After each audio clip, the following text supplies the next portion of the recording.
आज हमारे एक बहुत पुराने बेनिफिशियरी हैं जो पिछले 7-8 सालों से हमसे सामान खरीद रहे हैं। उनका मैसेज हमारे पास आया दीदी जी का, और उन्होंने कहा वरुण जी आपसे सामान खरीदते हुए हमें 7-8 साल हो गए।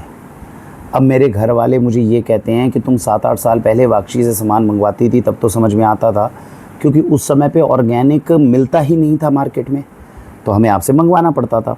और मैं दूर रहती हूँ फरीदाबाद में, आपके यहाँ से कम से कम 50-55 किलोमीटर दूर रहती हूँ।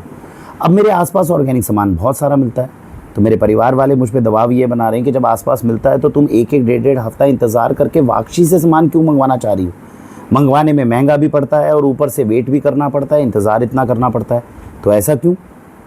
तो उन्होंने कहा वरुण जी अब मन तो ये कह रहा है कि आपसे सामान खरीदना है क्योंकि 8 साल हो गए खरीदते हुए, लेकिन लॉजिकली अगर मैं सोचूं आसपास ऑर्गेनिक अवेलेबल है तो मैं वहाँ से ख़रीद लूँ। अब मुझे ये नहीं समझ में आ रहा कि मैं फ़ैसला क्या लूँ। तो मुझे बताइए कि इसके अंदर इस स्थिति में मुझे फ़ैसला क्या लेना चाहिए। आप सोचिए हमारे बेनिफिशियरी बेचारे फ़ैसला भी इस तरह का लेना है तो वो हमसे ही पूछ रहे हैं। तो हमने उनकी दुविधा का दूर करने के लिए जो सुझाव दिया उसको मैं आपके साथ साझा करता हूँ। शायद आपके मन में भी कभी दुविधा है तो उसको आप समझने का प्रयत्न करिएगा। देखिए ऑर्गेनिक जो है ना, ये कोई शब्द नहीं है जो शब्द होने से कोई भी अनऑर्गेनिक हो जाएगा। ये भावना है, ये एक नियत है कि कौन सी नियत के साथ कोई व्यक्ति आपको क्या भोजन खिलाना चाहता है। ऑर्गेनिक की ज़रूरत ही क्यों पड़ी। ऑर्गेनिक की कोई ज़रूरत ही नहीं थी।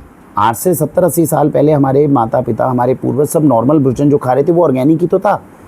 नियत खराब नहीं थी कि कोई आपको उसके अंदर मिलावट कर करके भोजन खिलाए, आवश्यकताएं नहीं थी इस तरह की। जब ऐसी नियत पैदा हुई कि सामने वाला व्यक्ति मर जाए हम तो कुछ भी खिला देंगे, उस नियत की वजह से आज ऑर्गेनिक इंडस्ट्री को खड़ा होना पड़ रहा है। इसलिए ये बहुत ज़रूरी है कि आप ऑर्गेनिक सामान जहाँ से भी खरीदें, जिससे भी खरीदें, मैं 1000 बार अपनी वीडियो में बता चुका हूँ, उत्पाद के ऊपर मत जाइए, उत्पाद को लाने वाले के ऊपर जाइए। क्या उसकी नियत है कि वो आपको अच्छा भोजन खिलाना चाहता है?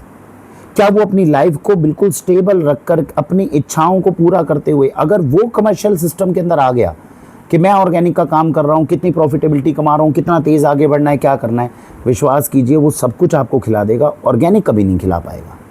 अगर 1-2 महीना उसने ऑर्गेनिक खिला भी दिया तो वो आगे और नहीं कंटिन्यू कर पाएगा। यही रीज़न है कि भारत में 2000 से लेके आज 2026 हो गया, ऑर्गेनिक का काम हर कोई करना चाहता है, ऑर्गेनिक प्रमोट हर कोई करना चाहता है। ऑर्गेनिक स्टोर चला बहुत कम लोग पाते हैं।